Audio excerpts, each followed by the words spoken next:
The earliest formal traces of the X-Men may already be found in the Marvel Cinematic Universe's Phase 4 productions. The MCU has never featured mutants in their true form in its 12 years of existence, and the current slate indicates that no X-Men-centered films will be released in the coming years. The Fantastic Four and the characters they shared with Netflix, such as the Punisher and the Defenders, are examples of property that Disney previously didn't have complete rights to. The route for the widely anticipated arrival of the X-Men is now clearer than ever, thanks to the conclusion of the Infinity Saga and the recent acquisition of the rights to those properties. Marvel Studios wishes to avoid parallels to their current cinematic versions. Prominent characters like Magneto or Jean Grey may not make their MCU debut in any of the closest movies or episodes in the confirmed slate. The X-Men mythos, on the other hand, will undoubtedly begin to make room for their expected debut. So far, there are a lot of speculations about how this could happen, but a few genuine connections to the X-Men and their presence in the Marvel Cinematic Universe have already surfaced.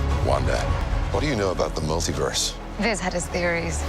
Will the sacred timeline lead to the X-Men? Fans have been anticipating the advent of mutants in the MCU since Disney purchased the vast bulk of Fox's entertainment assets, including the X-Men. They'd probably be content with any details on when and how at this point. The issue is that fans have been seeking for any indication that the X-Men are on their way.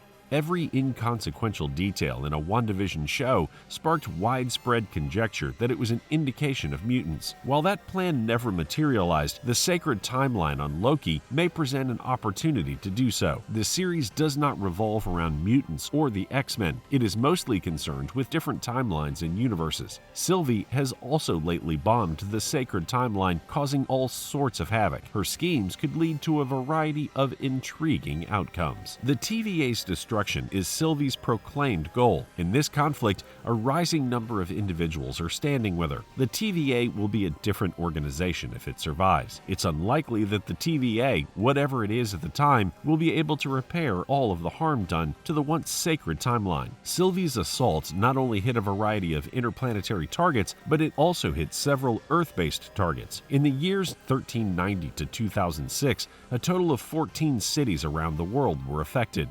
The possibility for Earth's timeline to be messed up cannot be overstated. It's easy to think that if everything is mended, the repairs will be just as destructive as the initial strikes. Marvel's X-Men film production will begin in 2021. According to the leaker, Marvel's major X-Men project is dubbed The Mutants, and it involves a feature with that title as well as plans to introduce other characters into the MCU through other series and films leading up to the actual The Mutants film. In terms of the first X-Men film, it's possible that it'll be linked to Eternals and focus on Charles Xavier and Moira McTaggart. It might also include an X-Men team inspired by the First Class comics, Angel, Jean Grey, Cyclops, Iceman, and Beast, as well as the Brotherhood of Mutants, Magneto, Mystique, Sabretooth, Toad, Pyro, the Blob, and others as the main villains. Finally, @MainMiddleman believes that the first MCU X-Men film will focus on social themes surrounding minorities, which makes sense given that mutants have long been a metaphor for minorities and how society treats them.